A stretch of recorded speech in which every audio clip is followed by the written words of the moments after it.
வணக்கம். செல்வகுமாரின் உலக தமிழர்களுக்கான சர்வதேச வானிலை ஆய்வறிக்கை 2025 ஏப்ரல் 2 புதன்கிழமை இந்திய நேரப்படி அதிகாலை 4 மணிக்கு பதிவு செய்யப்படும் ஆய்வறிக்கை. முதலிலே அமெரிக்காவை பார்ப்போம். அமெரிக்காவை பொறுத்த வரைக்கும் கனடா எல்லை தொடங்கி அமெரிக்காவோட மத்திய மாகாணங்கள் மற்றும் கனடா எல்லையோர மாகாணங்கள்லாம் இடியுடன் கூடிய கனமழை பொழிவை கொடுத்து வருகிறது. இடி மின்னல் பொளந்து எடுக்கிறது. கண்ணை குருடாக்கும் மின்னலும் காதை செவிடாக்கும் இடியும் அங்கே பதிவு செய்து கொண்டிருக்கிறது. எப்பொழுதுமே அமெரிக்காவை பொறுத்த வரைக்கும் இடி மின்னல் என்பதற்கு பஞ்சம் இருக்காது. கார்பன் மிகுந்த வளிமண்டலம், இரு காற்று இணைவு, குளிர் காற்றும், அதாவது அதிக குளிரும் அதிக வெப்பம் காற்றும், அதாவது மெக்சிகோ வளைகுடா மற்றும் அட்லாண்டிக் பெருங்கடலிருந்து வரக்கூடிய நீராவி சுமந்து வரும் காற்றும், அதிகமான குளிரை கொண்ட கனடாவிலிருந்து வரக்கூடிய காற்றும் இணைந்து சந்திக்கும் இடத்துல கடுமையான ஒரு இடிமின்னலை கொடுத்து வருகிறது. அதன் அடிப்படையில் சலினா மற்றும் கன்சாஸ் மாகாணத்தில் நல்ல ஒரு மழைப்பொழிவு, அதாவது டாக்கி சிட்டி போன்ற பகுதிகளெல்லாம் இடியுடன் கூடிய மழைப்பொழிவு கொடுத்து வருகிறது. மத்திய மாகாணங்களில் கிட்டத்தட்ட 4-5 மாகாணங்களில் தொடர்ந்து இடிமழை பொழிவு கொடுத்து வருகிறது.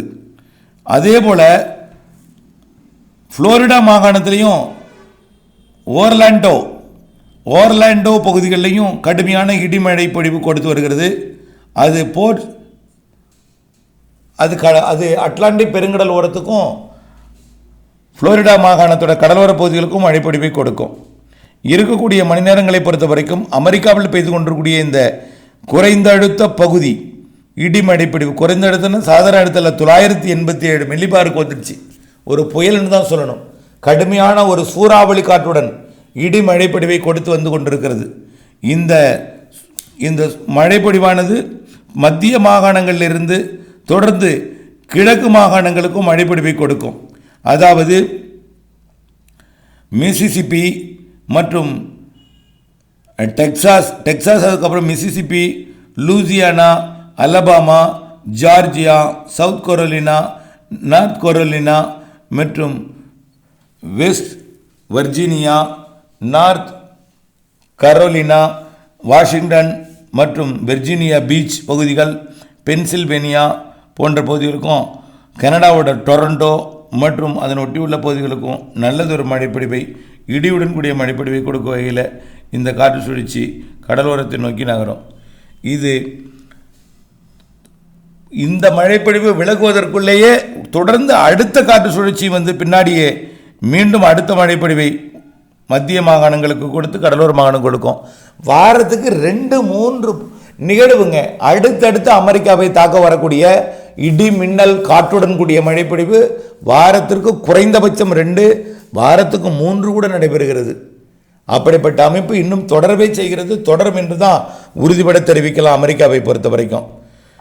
அடுத்தபடியாக தென் அமெரிக்க நாடுகளில் பார்த்தீங்கன்னா மழைப்பொழிவு மேலும் தீவிரமடைந்திருக்கிறது. தென் அமெரிக்க நாடுகளில் கடுமையான ஒரு மழைப்பொழிவு, பாதிக்கும் மழைப்பொழிவாக மாறிக்கொண்டிருக்கிறது. கொலம்பியா, ஈக்வடார் மற்றும் பெரு, பல்வேறு நாடுகளில் பெரு மற்றும் கொலம்பியா, ஈக்குவடார் தவிர்த்து மேலும் பார்த்தீங்கன்னா கயானா மற்றும் பொலிவியா போன்ற பகுதிகளில் நல்ல ஒரு இடிமழைப்பொழிவை கொடுத்து வருகிறது. மேலும் தென் அமெரிக்க நாடுகளின் வடக்கு பகுதியில் வெள்ளம் பாதிக்கும் மழைப்பொழிவாக மாறிக்கொண்டிருக்கிறது, தீவிரமடைந்து கொண்டிருக்கிறது. மழைப்பொழிவு தொடர்ந்து தீவிரமாக இருக்கிற நிலையில் வரக்கூடிய 6-7 தேதிகளுக்கு மேல், 5-6 தேதிகளுக்கு மேல்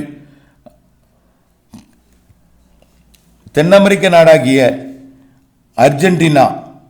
அர்ஜென்டினா மற்றும் உருகுவே பகுதிக்கும் பராகுவே பகுதிக்கும் ஒரு குறைந்த அழுத்த பகுதி கனமழைப்பொழிவை வரக்கூடிய 5, 6, 7, 8 தேதிகளில் கொடுக்க இருக்கிறது என்பதை நினைவுபடுத்த விரும்புகிறேன். ஆக அர்ஜென்டினாவுக்கு வடக்கக்கூடிய அனைத்து நாடுகளுக்குமே, தென் அமெரிக்கா கண்டத்தில் உள்ள அனைத்து நாடுகளுக்குமே கனமழை பொழிவு கொடுத்து வருகிறது. அடுத்தபடியாக பார்த்தீங்கன்னா ஐரோப்பியாவை பார்ப்போம். கனடாவிலிருந்து அமெரிக்கா அமெரிக்காவிலிருந்து ஒவ்வொரு நிகழ்வாக அது ஐரோப்பியாவிற்கு பயணிக்கும் நிகழ்வானது ஏற்கனவே ஒன்று ஐரோப்பாவை நோக்கி பயணித்து கொண்டிருக்கு. ஏற்கனவே ஒன்று மத்திய தரைக்கடல் வழியாக அது துருக்கி நோக்கி பயணித்து கொண்டிருக்கிறது. இவை எல்லாமே ஒன்றன் பின் ஒன்றாக இமயமலைக்கு பகுதிக்கு வரும். இமயமலையில் நேரடியாக வந்து கொடுக்காவிட்டாலும் தாக்கத்தை இமயமலைக்கு வடக்காக சீன பகுதியை, திபெத் பகுதியை நோக்கி நகரும் என்று எதிர்பார்க்கப்படுகிறது.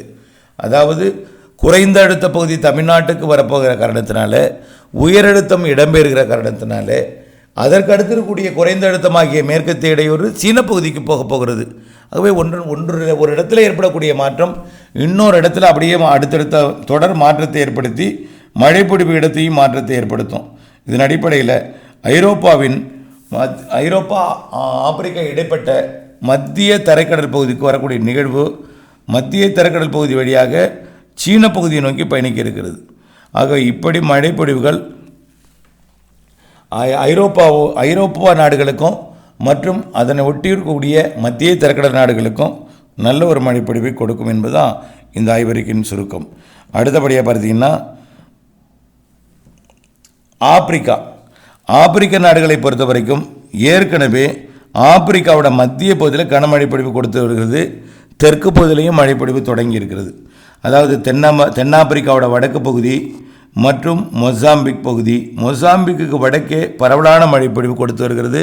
உகாண்டா வரைக்கும், உகாண்டா தொடங்கி கென்யா, டான்சானியா மற்றும் காங்கோ, அதற்கு தெற்கக்கூடிய நாடுகள் எல்லாமே, அதாவது ஜாம்பியா போன்ற நாடுகளுக்கெல்லாம் மழைப்பொழிவு தீவிரமடைந்திருக்கிறது.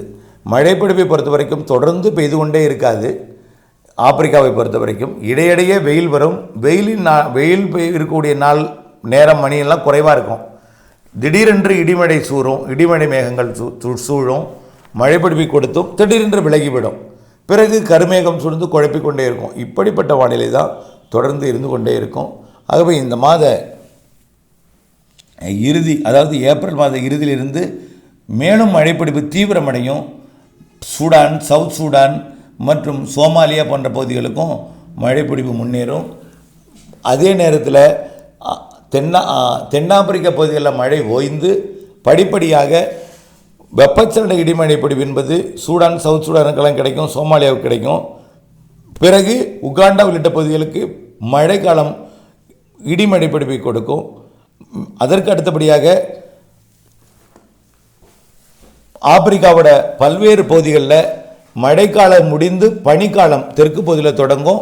மே மாதத்துக்கு பிறகு ஆப்பிரிக்காவோட சவுத் ஆப்பிரிக்கா பகுதியெல்லாம் பனிக்காலம் தொடங்கிடும்.